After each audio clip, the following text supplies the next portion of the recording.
Hello, friends. Today we have been joined by Prakhar Singh, who cracked one of the most toughest exam in the country, which is Common Admission Test with a whooping 99.97 percentile.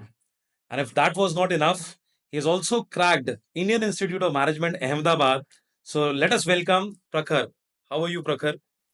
Doing very good, sir. It's our How's your first week. feeling about cracking IIM Ahmedabad? It feels surreal, sir, because I had this school for a long time. So finally doing it, it obviously first of all it feels something which is not real, but then it takes time to sink.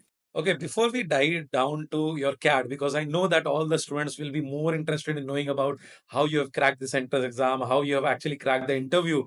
But first, tell us about your journey. Before coming to IIT BHU, about your early childhood, and also talk about and take us through your complete journey towards IIT BHU. Okay, so I live in Mumbai. I'm originally from Mumbai. So the last 20 years I've lived in Mumbai. In my school, I was inclined towards mathematics and aptitude. So I was enrolled in the UC Maths, which is the abacus, which people do like this, which is very natural thing. I think people in Varanasi also go there, and so that actually helped me in increasing my calculation speed and my general aptitude. So with time, I used to give competitive exams in maths and sciences, and I was sure that I had to do become an engineer because that was a natural inclination. That was the kind of the only thing I was good at, you may say. So I did my engineering. I gave JEE. Luckily, I was good in it, so I got into IIT BHU, and this was my profile before joining. So, but in the last 4 years, like I took on new challenges. I got into clubs, which were something which I had not done before. Because earlier you just used to be study, study, but now it was to explore the different clubs out there, to help people, to help juniors as such. Uh, and obviously, I'm graduating this year. Like in the next 1 week, I'll get my official results. So time has flew very fast, but like there couldn't have been a better end to this than converting IMA. So But tell me, that is interesting as well. But tell me how you are managed. Like in the last 4 years, you said that you get into ITBHU. Natural inclination is all about taking up placements as well. Because I yes. know that you might be looking at your seniors as well, those Yes. who have actually got a whooping placements, right? So have you not thought about getting into placements instead of doing an MBA? So how this MBA fits into your entire role suddenly? So obviously, a natural inclination to placements is also there. Seeing my seniors and the IT brand, so I did sit for my internships, and like I did an internship in a software company in Pune, and I converted the PPO for it. I got a pre-placement offer in July last year. So luckily for me, I did have to sit for placements, and MBA was always something that the roles which I had in my clubs, with teamwork, with with leadership, and task delegation. All these works were very much inclined to doing an MBA, and I had kept it in my mind as an option.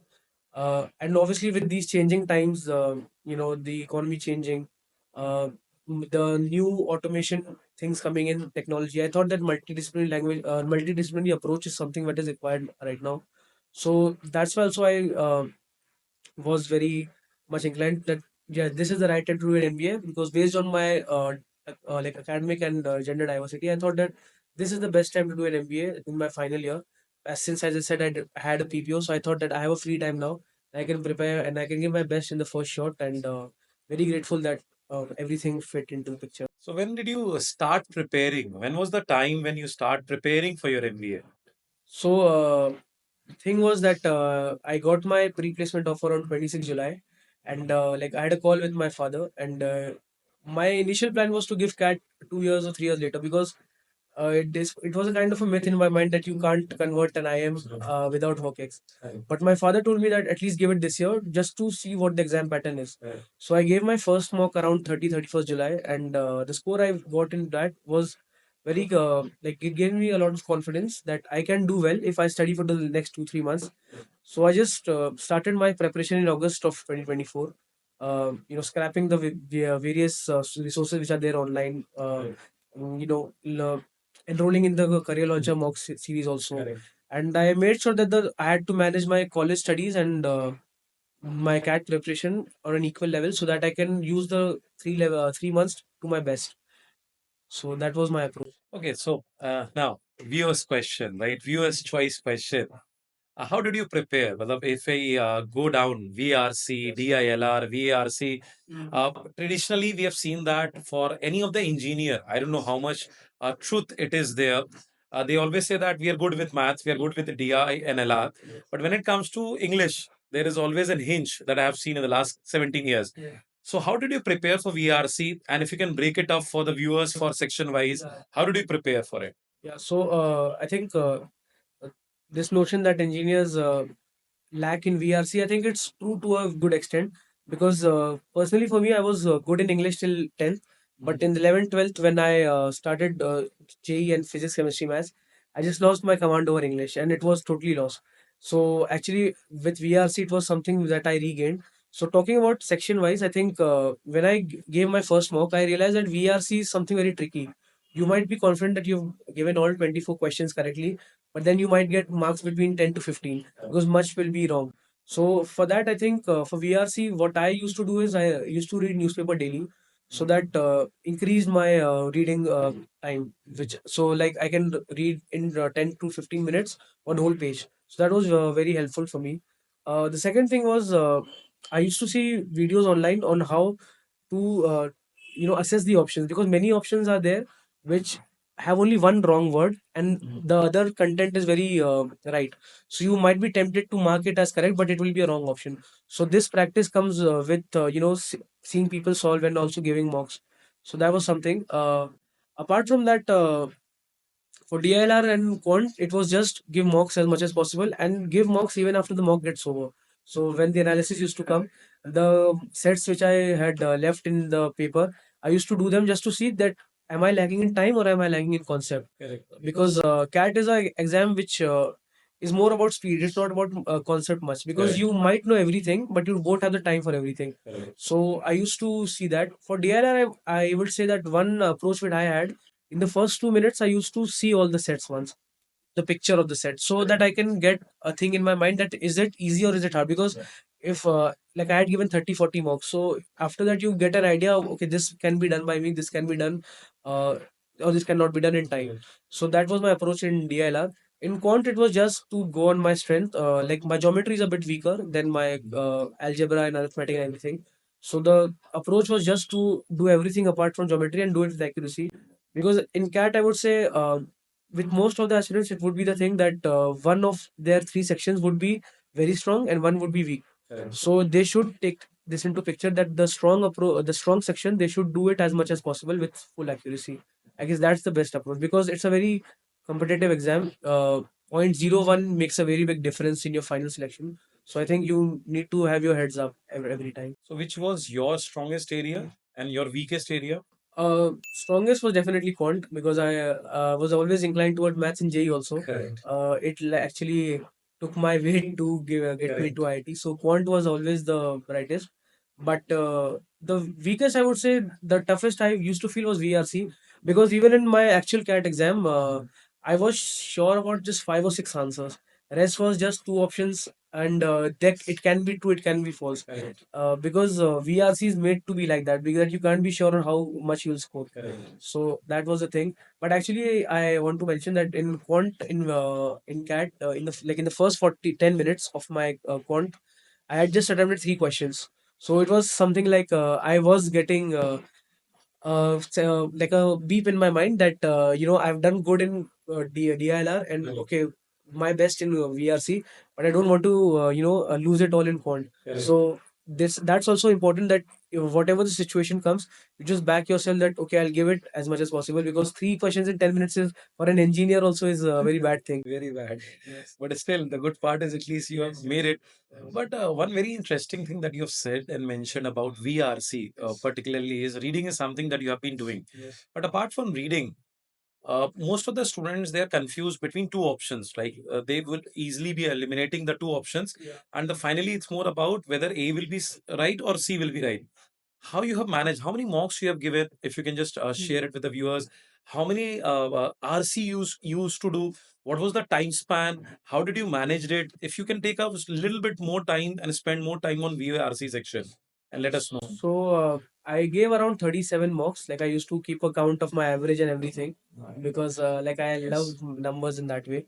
Apart from that, I for VRC I gave all the sectionals from 2018 to 2023 of CAT, so that I can get a sense of what my sectional percentile is. As for you said that the two options. I would say yes, two options. Coming to two options is easy. After that, I think you need to go word by word for every for the option. That कोई भी ऐसा word ना हो जो line में हो but passage में ना हो. Correct. अगर दोनों में ऐसा हो रहा है, if that's the case in both of them, then you must see which is more fitting to the context of the question. Right. Because I think in Quad 2024 also this happened, that one question was there. Every coaching said that this is right, but I am Vakra didn't change it. I mean, I didn't attempt it because that was not in my slot. Correct. Like I don't even know about it. But you need to be thorough with what the context of the question is, like what the context of the question is, and what context is it coming in the passage. And after that, obviously, if you have come till 50-50, then obviously if you do mapping of every word in the option, you will obviously increase your chances. But then you can never be sure with VRC, but it's obviously about the chances. So what I've understood is keywords is something Yes. that we need to look at. The moment we Yes. are unsure about it, Yes. you have to go word by word. Yes, so like there will be words like every, all. These are extreme words, which are generally not in passages. Very So right. these are like traps, which you have to be aware of. What about DILR? Because I know that VRC is done cons, but the biggest headache that CAT is giving to all the aspirant from the last 3-4 years is DILR. Even with 10 questions correct, one can easily clear the sectional cutoff. What you have done with DILR? So DLR, I would say, is you can take risks sometimes. That is, give good time to some set. So I would say one of the CDCs which I gave, I got 7 marks in DLR. It's because I had given 20 plus minutes to just one set. Correct. But like that wasn't intentional, but that was that I fell into it. Correct. I thought that I took it on my ego that I have to solve this, and I just fell into it. Correct. So first of all, you have to keep your ego aside, like whatever your profile be, because correct, DLR is something which the setters make to trap you in it. Correct.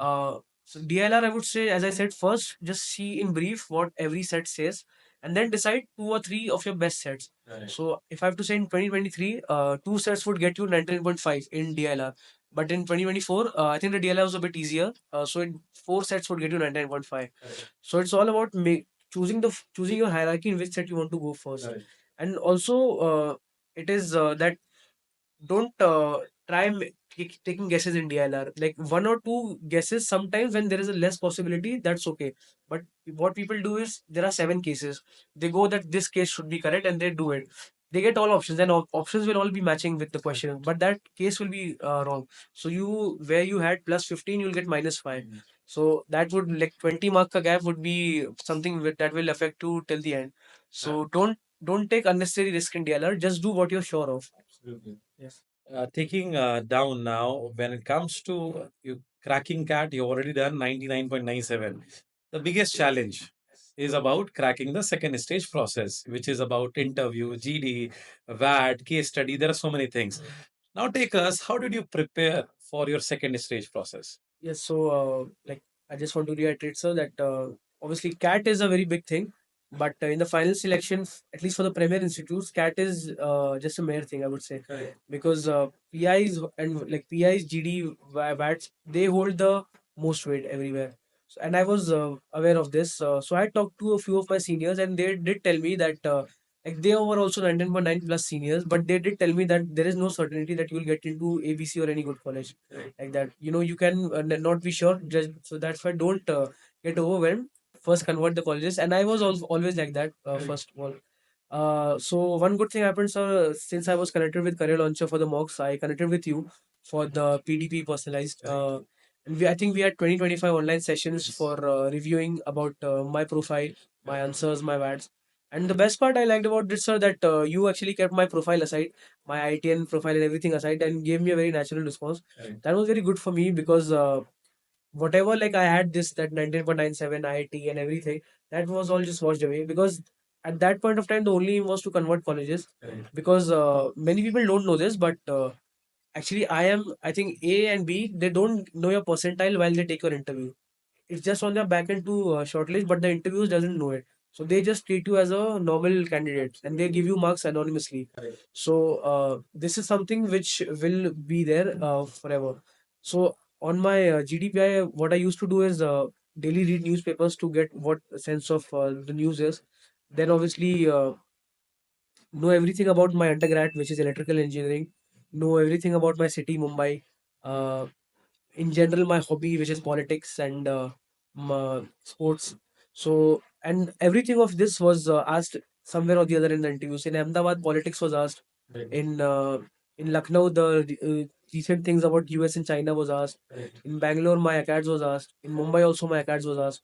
So they'll cover everything. So you need to be like prepared everywhere. You can't be sure that ये college से ये पूछेगा ये पूछेगा. You cannot say that for anyone. You just prepare your best, and after that too, you there will be instances when you won't know a question. So in my first interview, I thought like first interview was Ahmedabad. I thought that I prepared everything, but they asked me a simple question, the full form of HTTPS, which is on their websites if you are aware. But I couldn't answer it.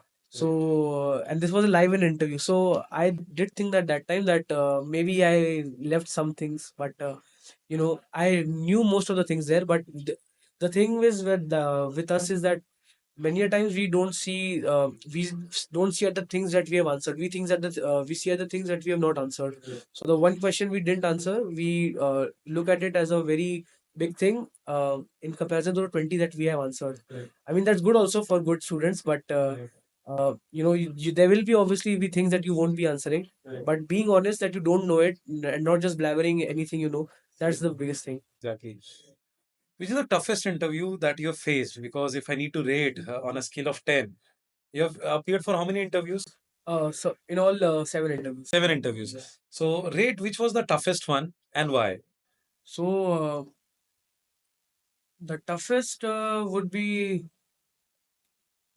definitely be Bangalore, sir. I mean, because Bangalore was like initially what used to happen in the different interviews that when I used to sit, they used to ask, you tell us about yourself and everything.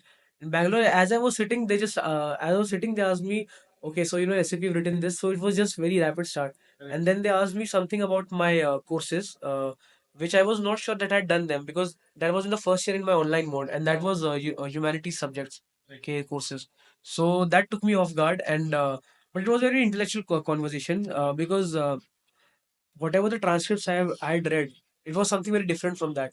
But even Ahmedabad was very tough because, as I said, Ahmedabad, when I didn't answer the question about HTTPS, I got a bit scared that maybe they'll just judge me now and then they won't select me now.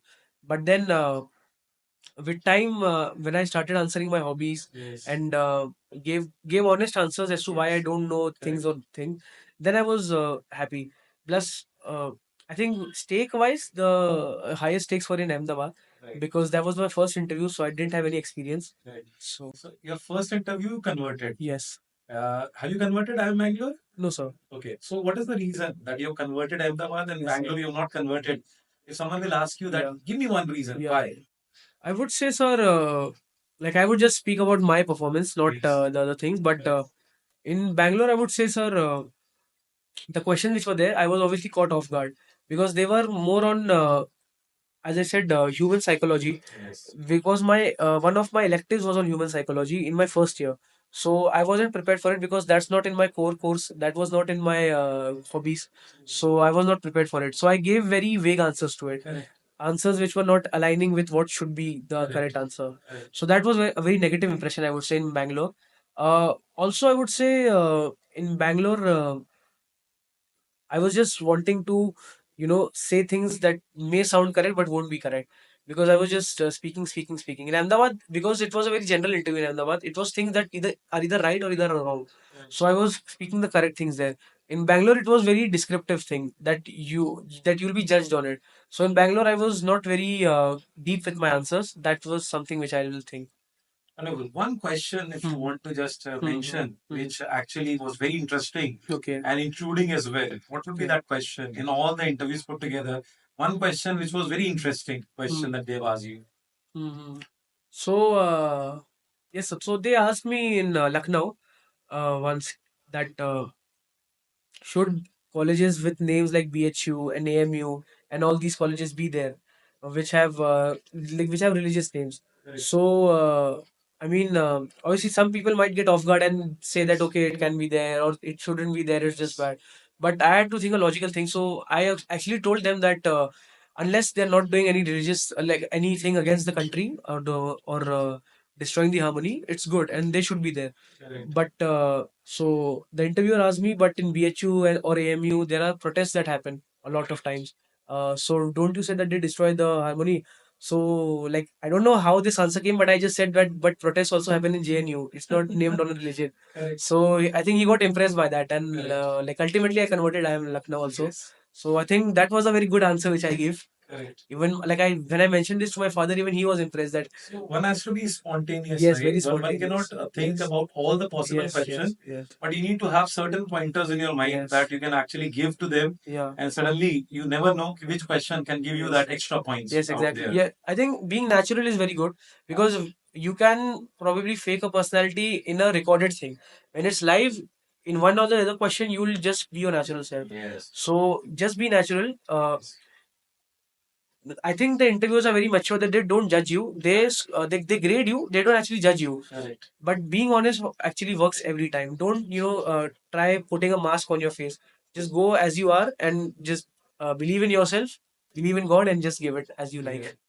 Okay, so what is your future plan? Enough of interview. Now Yes, tell sir. me about your future plan. After I am Ahmedabad, Okay. you're going in the month of June. Yes, sir. 15th is the reporting time. Yes, yes, sir. So what will happen after that? How your life will change after you'll be getting admission into IIM Ahmedabad? So like it will be a very new thing, sir, because extensively learning about these business subjects will be the first time for me. So I'm actually looking forward to it. I've heard a lot about the academic rigor at IIM Ahmedabad, but like I'm embracing it. It's like bring it on. I'm ready for it because I've applied for it, so I have to be ready for it. Correct.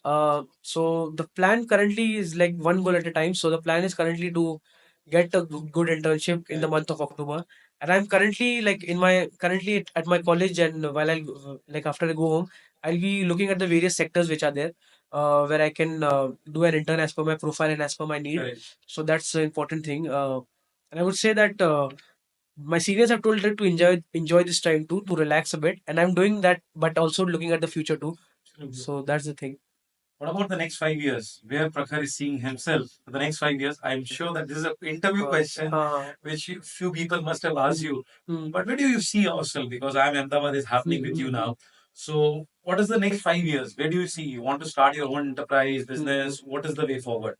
Sir, I mean, very honestly, I have a knack for a startup, but that's primarily because seeing all these things like Shark Tank India and all these things that Indians are embracing startups. Correct. But like I have a personal opinion that for startup you need a good idea, and moreover that you need a good team. I don't have both of them now. Probably I am the one will give that to me. Let's see. But that can be a plan. But like if I have to think short term, then I think to get a good job first of all in the sector I choose Correct. and learn from there because obviously this business world is is a very evolving world. So you need to be always be there for your customers, but also back your product. Correct. So that is something that is important. So I want to get the maximum learnings from business world, and probably in the next 5 years, to mentor the new generation which is coming, and also to lead the way in making new innovations. That would be something which will be good. Wonderful. Thank you so much, Prakhar. Thank you, sir. Best wishes from the entire Career Launcher team. Yes, sir. Do well in your life and really looking forward that you'll start your own enterprise Yes, sir. with a great team, with a good Yes, set sir. of people as well, Yes, sir. and will make all of us proud. Thank Thank you, you sir. so much Thanks a lot, sir. and looking forward. Thank you, Right. sir. Thanks a lot. Thank you.